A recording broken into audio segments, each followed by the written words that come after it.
ॐ नमः सिद्धिभ्यः।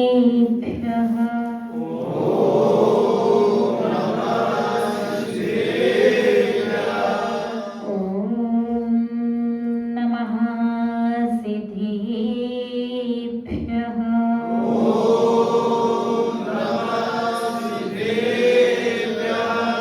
ॐ नमः सिद्धिभ्यः।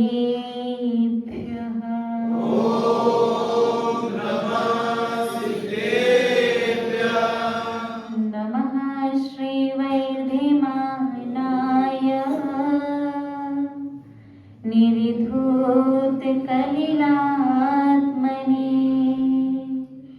सालोकानां त्रिलोकानां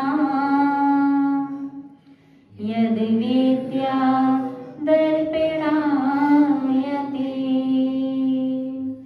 यद्विद्या दर्पणायते। जय बोले त्रकालवर्ती त्रैलोक्य पूज्य विश्वाराध्य पंच परमेश्वरी भगवान की जय। आदि ब्रह्मा आदि तीर्थंकर वृषभ देवी श्री आदिनाथ भगवान की जय। मूल नायक विराजमान द्वादशवे तीर्थंकर प्रथम बालयति श्री वासु पूज्य भगवान की जय। विश्व वंदनीय भगवान महावीर स्वामी की जय। परम गुरु परम पिता परमात्मा 1008 श्री सिमंदर स्वामी भगवान की जय।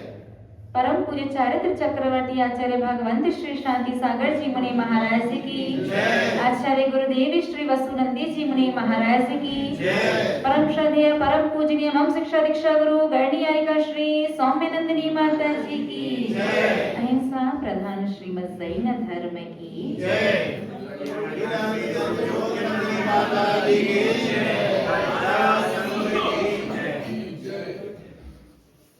धर्म स्नेही आप सभी भव्य महानुभाव जिन वाणी के माध्यम से अपन सभी लोग अपने धर्म के बारे में समझ रहे थे कि आचार्य भगवंतों ने शास्त्र में लिखा है कि जैन धर्म की प्रत्येक क्रिया अचिंत्य फल को देने वाली होती है। अचिंत्य का आशय जिसकी आप कल्पना भी नहीं कर सकती, आपकी कल्पना से भी ज्यादा बढ़कर के फल को देने वाली प्रत्येक क्रिया किसके अंदर है? जैन धर्म के अंदर, जिन धर्म के अंदर। लेकिन वर्तमान में क्या देखने में आता है कि एक से ज्यादा पूरे दिन भर में अनेक प्रकार की धार्मिक क्रिया, धार्मिक अनुष्ठान और भावों की विशुद्धि बनाने के बाद भी जितना सोचो उतना भी नहीं मिलता। यद्यपि फल की आकांक्षा से, फल की इच्छा से धर्म नहीं करते, लेकिन धर्म से यदि मिलता है तो सबको मिलना चाहिए। ऐसा क्यों होता है कि किसी को कम, किसी को ज्यादा, किसी को मिलता है, किसी को नहीं मिलता? तो जो गलतियां उनमें हो जाती हैं, उन्हीं गलतियों को समझने का और सुधारने का प्रयास कर रहे हैं। तो कहां तक पहुंचे थे अपन? हृदय के सन्मुख दोनों हाथों को जोड़ करके चत्तारी मंगल पाठ, ठीक है ना? तो जब आप णमोकार मंत्र पढ़ेंगे और णमोकार मंत्र पढ़ने के बाद आप क्या पढ़ेंगे? णमोकार मंत्र के महात्म की गाथा, ऐसो पंच नमो यारो वाली, उसके बाद चत्तारी मंगल पाठ। तो इतनी देर आप करेंगे क्या? हाथ जोड़ के कहीं ना कहीं तो देखेंगे। तो यहां वहां नहीं देखना है। किसको देखना है? भगवान को, जिनके दर्शन करने आप मंदिर आए हैं। अब कैसे देखना है? जब आपने ओम जय जय जय निस्सही निस्सही निस्सही नमोस्तु नमोस्तु नमोस्तु कहते कहते जिन मंदिर में प्रवेश किया था, तब तो आपको पूरी प्रतिमा को एक साथ देख करके अपने दोनों हाथों को कहां पर लगाना है? मूल में सहस्त्रार चक्र पर। यहाँ पर लगा करके 3 बार नमस्कार करना है, नमोस्तु नमोस्तु नमोस्तु।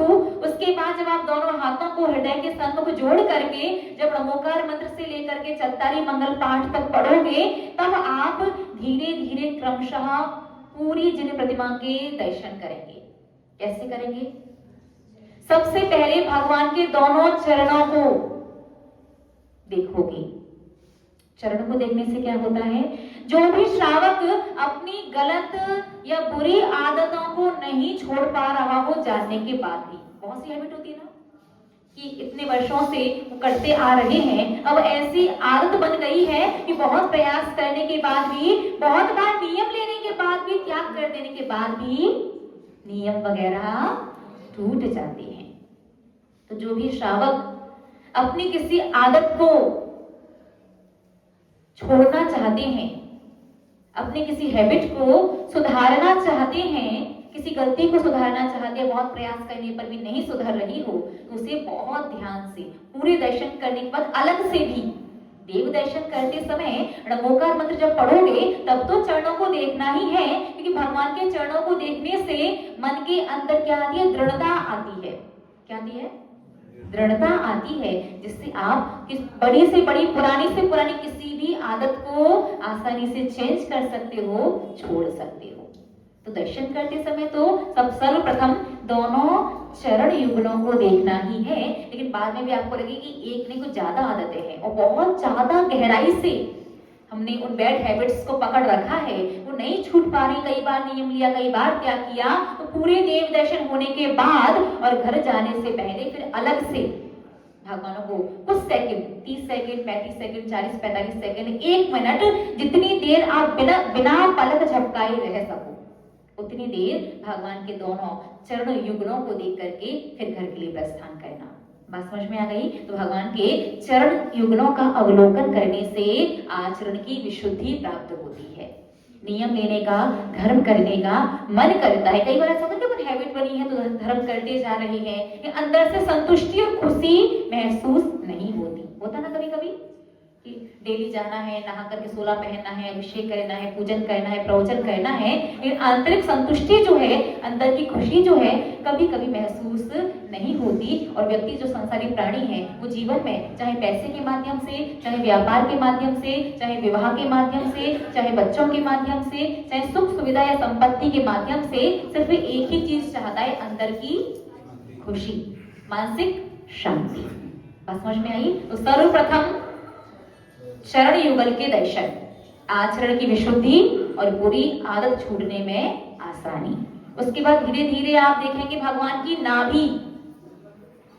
नाभि को क्यों देखना है? जिन प्रतिमा की नाभि जो है वो अनंत गुण का प्रतीक है। किस चीज का प्रतीक है? अनंत गुण का। यदि आपको लगता है कि आप स्टडी कर रहे हैं या बिजनेस कर रहे हैं या घर परिवार चला रहे हैं, कुछ भी कर रहे हैं, और आपको लगता है कि आपके अंदर उतनी क्वालिटी, उतनी योग्यता नहीं है जितनी आज के जमाने के हिसाब से होनी चाहिए, क्योंकि आज के समय हर दिन कुछ नया आपको पढ़ने, सुनने और जानने में आता है। कितना सीखे इंसान, सीखने की भी उम्र होती है, सीखने की कोई उम्र नहीं, वो बहुत अलग है। लेकिन आप जो भी, चाहे बिजनेस कर रहे हैं, चाहे पढ़ाई कर रहे हैं, चाहे घर गृहस्थी चला रहे हैं, वही वर्षों पुराने फॉर्मूलाज पर आप उसे कंटिन्यू नहीं कर सकते। पर एक नया अनुभव, नई बात सामने आती रहती है, जितना सीखते जाओ उतना ही कम पड़ता जाता है। यदि आपको अपनी योग्यता को बढ़ाना है, यदि आपको ये, आप ये चाहते हो कि 4 लोगों के बीच में जब आप बैठो तो लोग आपसे चला करके कहें कि सलाह दे दो। ऐसे होता है ना कि यहाँ की सभा में इतने सारे लोग बैठे हुए हैं और एक व्यक्ति कह दे हमारे सिर में दर्द हो रहा है, फिर क्या होता है? सब डॉक्टर बन जाते हैं। विक्स लगा लो, बाम लगा लो, काढ़ा पी लो, ऐसा करके सो जाओ, घूमने चले जाओ, कुछ भी, मतलब बहुत सारी चीज है। वो व्यक्ति क्या करता है फिर? हाँ हाँ करता है, लेकिन आपकी बात को मानता नहीं। फ्री एडवाइस की वैल्यू नहीं होती। और वही जब डॉक्टर के पास पैसे दे करके डॉक्टर से सलाह मांगता है ना कि बताओ मेरे सिर में दर्द हो रहा है, मुझे क्या करना है, और डॉक्टर बस इतना कि विक्स लगा के सो जाओ ना, पैसे भी दिए और उसकी बात को भी मानेगा। तो आप भी चाहते हैं कि लोग आप जो सलाह दें या आप जो भी परामर्श करें, जो भी अपना विचार प्रकट करें, आपकी बात को वैल्यू दी जाए, चाहे घर में चाहे कहीं भी वैल्यू दी जाए, महत्व दिया जाए। अपने गुणों को यदि बढ़ाना चाहते हो, अपनी योग्यता को बढ़ाना चाहते हो, तो आपको क्या देखनी है? नाभि। कब देखनी है? अलग से। विशेष प्राप्त करना है तो पूरे दर्शन करने के बाद अलग से देखोगे, वो अलग है कि भगवान के देव दर्शन करते समय नाभि कुछ सेकंड के लिए तो देखनी ही देखनी है। बात समझ में आ रही? सबसे पहले चरण युगल, फिर कुछ सेकंड देखिए, अपना नमोकार मंत्र पढ़ते जाइए और धीरे धीरे दृष्टि अपनी ऊपर की ओर करते जाइए। फिर नाभि देखिए, नाभि अनंत गुण का प्रतीक। उसके बाद धीरे धीरे दृष्टि ऊपर कीजिए तो भगवान के दोनों बाजू से होते हुए आप जब ऊपर की ओर चलेंगे तो यहाँ वक्ष स्थल के वहां आपको एक श्रीवत्स का चिन्ह, एक 4 पापड़ी वाला एक फूल दिखाई देगा।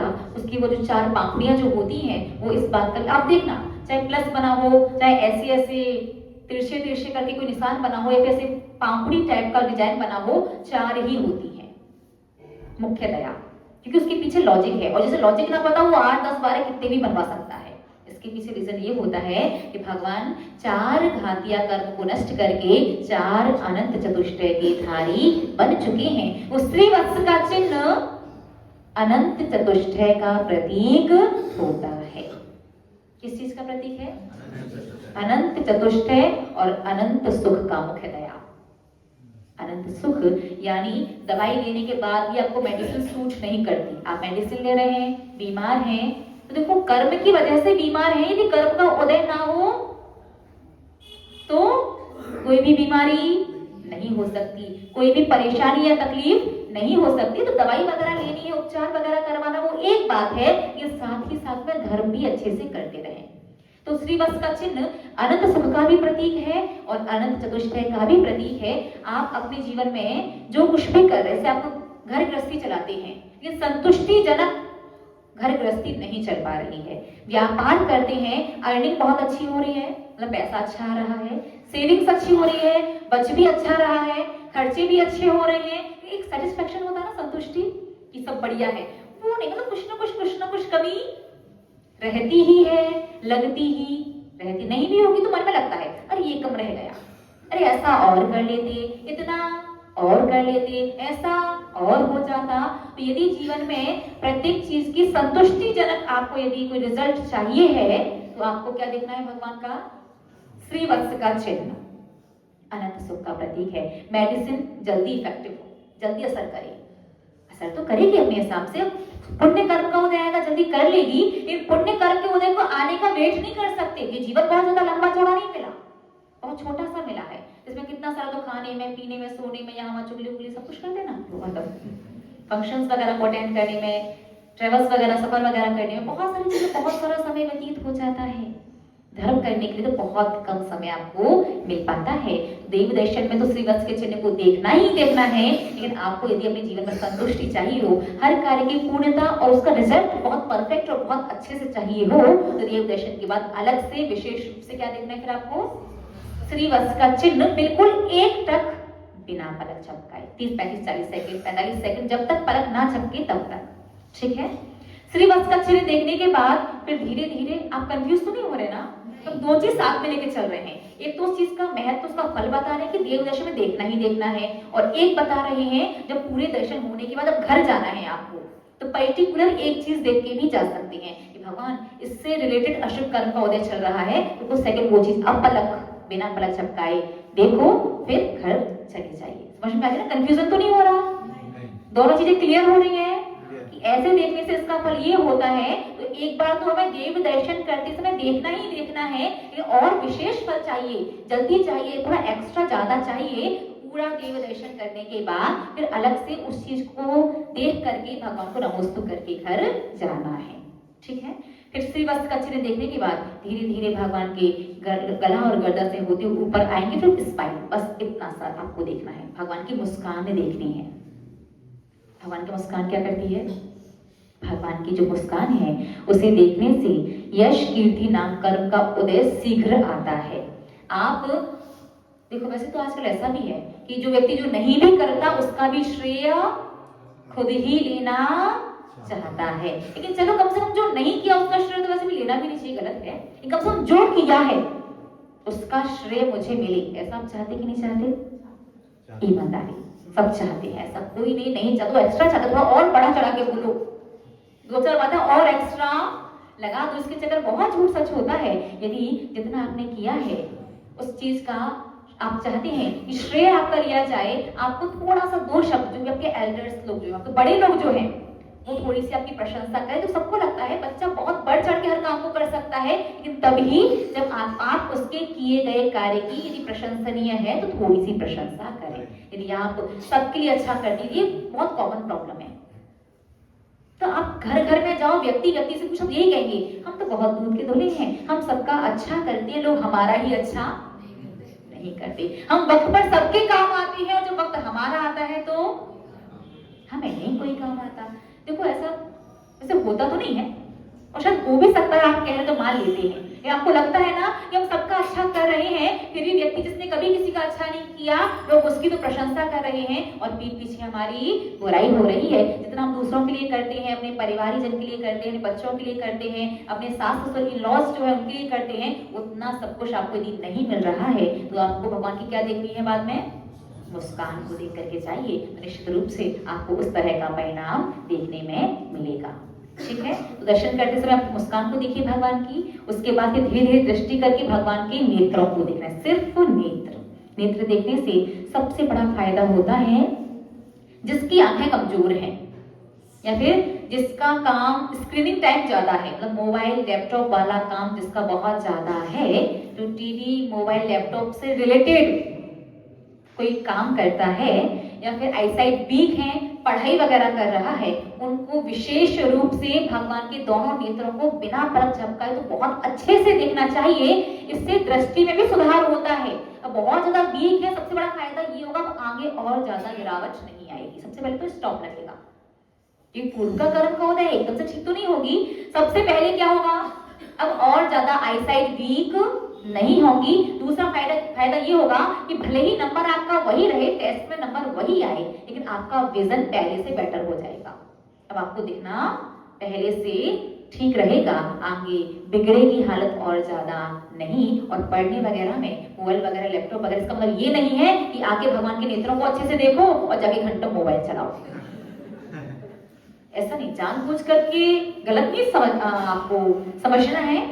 आपकी परिस्थिति है, पढ़ाई मोबाइल से होती है, व्यापार मोबाइल से चलता है, उतना टाइम देना ही देना है। आधा एक घंटा एंटरटेनमेंट के लिए ठीक है, लेकिन घंटों आप उसमें लगे ही लगे हो तो वो फिर आपका कर्म का उदय आएगा। फिर नहीं कहना कि माता जी ने बोला था, शास्त्रों में लिखा है, आचार्य भगवंत कहते हैं कि भगवान के नेत्रों को एकटक निहारो पुष्पल, तो आंखों की दृष्टि अच्छी रहेगी, हमें तो आईसाइट वीक होती जा रही है। तो इंटरटेनमेंट पर्पस से, मनोरंजन के उद्देश्य से आधा पौन घंटा 1 घंटा तो ठीक है, इससे ज्यादा आप देखेंगे ना तो आईसाइट वीक होगी। ठीक है ना। इसके अलावा व्यापार पर्पस से, पढ़ाई के पर्पस से, इन सब पर्पसों से या पहले से वीक है तो आप बहुत अच्छे से भगवान की दृष्टि को देखिए, उससे आईसाइट जो है वो आगे और वीक नहीं होगी, विजन बहुत अच्छा होने लगेगा पहले की अपेक्षा। और सबसे बड़ा फायदा, जो डिसीजन राइट टाइम पर राइट डिसीजन नहीं ले पाते हैं, होता है ना, अरे उस टाइम ऐसा नहीं, अगर ऐसा कर लिया होता तो डिसीजन तो ले लिया, लेकिन बाद में ना कोई पछतावा, ऐसे नहीं ऐसे कर दे तो ज्यादा बेटर था। बहुत सारी चीजों में ऐसा होता है। अगर आपको लगता है कि जब मौका निकल जाता है फिर बाद में आपको ध्यान आता है आप राइट टाइम पर राइट डिसीजन नहीं ले पाते हैं, तो उसके लिए आपको क्या करना है, भगवान की दृष्टि को, दोनों नेत्रों को जब आप घर जाने लगो तो कुछ सेकंड, 30, 35, 40, 50 सेकंड एकटक देख करके फिर घर की ओर प्रस्थान करना है। और देव दर्शन करते समय मुस्कान के बाद क्या देखोगे, नेत्रों को, दोनों नेत्रों को एकटक। ठीक है। उसके बाद फिर धीरे धीरे भगवान के मस्तिष्क को देखोगे। भगवान के मस्तिष्क को देखने से शुद्ध ज्ञानावरणी कर्म का 6 उपशम बढ़ता है, और ये वही 6 उपशम है जो आगे चल करके आपको केवल ज्ञानी बनाएगा।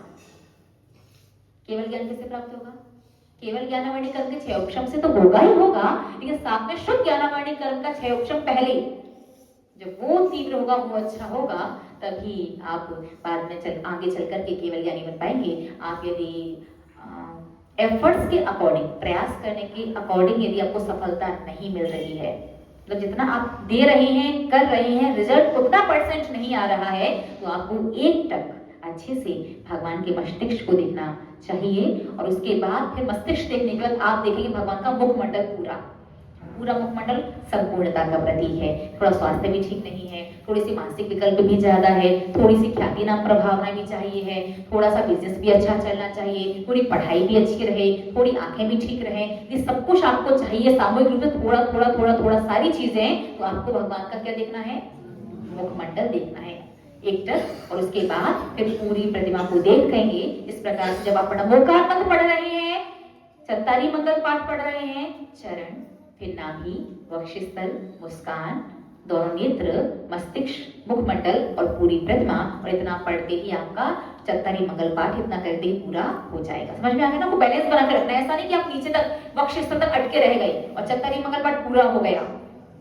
नमोकार मंत्र से लेकर के चत्तारी मंगल पाठ तक आपको पूरी प्रतिमा का इतना अवलोकन कर लेना है। ठीक है, अब इसके बाद पर्टिकुलर कोई एक ही चीज देखनी है तो पूरी देव दर्शन की विधि करके परिक्रमा वगैरह लगा के गंधोदक वगैरह लगाने के बाद जब आप घर जाने वाले होंगे तब फिर आप उस चीज को विशेष रूप से देख करके जाएंगे। क्लियर हुआ? बोलिए ना, पूरा क्लियर हो गया ना? वैसे नाभि भगवान क्या क्या ना बीच में आइट साइड से नहीं दिखती, वो बीच में खड़े होकर के देखो तो बीच से दिखती है। तो नाभि देखने के लिए भले ही बीच में आ जाना, लेकिन देव दर्शन कभी भी ठीक भगवान के सामने खड़े होकर के नहीं करने चाहिए। क्यों? ठीक सामने खड़े होकर ना तो कभी दर्शन करना, ना कभी अभिषेक करना और ना ही कभी ठीक सामने बैठ करके पूजन करना। क्यों? ये वाला लॉजिक नहीं देना कि दूसरे के दर्शन में बाधा उत्पन्न होती है। बाधा उत्पन्न होती वो तो है, लेकिन वो सामान्य बात है। विशेष बात क्या है? आप ठीक सामने से दर्शन करते हो क्या? थोड़ा सा आइट साइड से करना चाहिए, जरा सा, हल्का सा, ज्यादा नहीं, थोड़ा सा आइट साइड में खड़े होकर दर्शन करना चाहिए। क्योंकि एक पाषाण की प्रतिमा पंच कल्याण के माध्यम से पूज्य होती है और जब किसी प्रतिमा के पंच कल्याणक होते हैं तो उस पर कई बीजाक्षरों का आरोपण किया जाता है, उस प्रतिमा का अंक न्यास, मंत्र न्यास किया जाता है, जिससे वो इतनी ज्यादा ऊर्जा से भर जाती है कि आप कल्पना भी नहीं कर सकते। अति ऊर्जावान वो प्रतिमा बन जाती है और निरंतर 2400 घंटे उस प्रतिमा में से वो ऊर्जा के परमाणु प्रवाहित होते रहते हैं। ठीक सामने आप खड़े होकर के दर्शन पूजन वगैरह करोगे, वो सारे के सारे परमाणु डायरेक्ट आकर के आपसे टकराएंगे और आपकी कैपेसिटी अभी उतने पुण्य की वर्गणाओं को झेलने की नहीं है। तो होता क्या है, आप मंदिर में आकर के पाप कर्म की नींव हिलाने के लिए आए थे कि पाप कर्म कमजोर हो जाए, लेकिन वो वर्ग इतनी प्रेशर से, इतनी स्पीड से आती है, इतनी ज्यादा पॉजिटिविटी, इतनी स्ट्रॉन्ग वर्गणाएं होती हैं कि पाप कर्म के साथ साथ पुण्य की नींव भी हिल जाती है। इसलिए मंदिर आने के बाद ही आपको सर्दी जुकाम खांसी बुखार हो जाता है ना, मंदिर गए सुबह ठंड में चले गए, ठंड लग जाती है ना। सुबह सुबह अभिषेक कर लिया था, कुछ इनर वगैरह नहीं पहनी थी तो सर्दी लग गई है ना। मंदिर से जाके कभी कभी घर पर यदि नाश्ता ना मिले तो पता नहीं था क्या घर वालों को कि 9 बजे मंदिर से आते हैं, एकदम से क्रोध बहुत ज्यादा आ जाता है ना। तो क्रोध करने से नाश्ता जल्दी बन जाता है क्या? तो जितना टाइम लगेगा उतना लगेगा ही, तो अनावश्यक क्रोध करके आप कर्मों का बंध और कर लेते हैं। तो याद रखना, ठीक भगवान के सामने खड़े होकर के ना दर्शन करना, ना अभिषेक करना, ना ही पूजन करना, थोड़ा सा आइट साइड में खड़े होकर के दर्शन, अभिषेक, पूजन वगैरह करनी चाहिए, क्योंकि उतनी पुण्य वर्गणाओं को झेलने की कैपेसिटी अभी आपके अंदर नहीं है। बस आप जो नाभि है वो आपके यहाँ थोड़ी सी भगवान की प्रतिमा थोड़ी सी नीचे हो रही, मूल लाइन भगवान वैसे हल्की सी ऊपर होती है।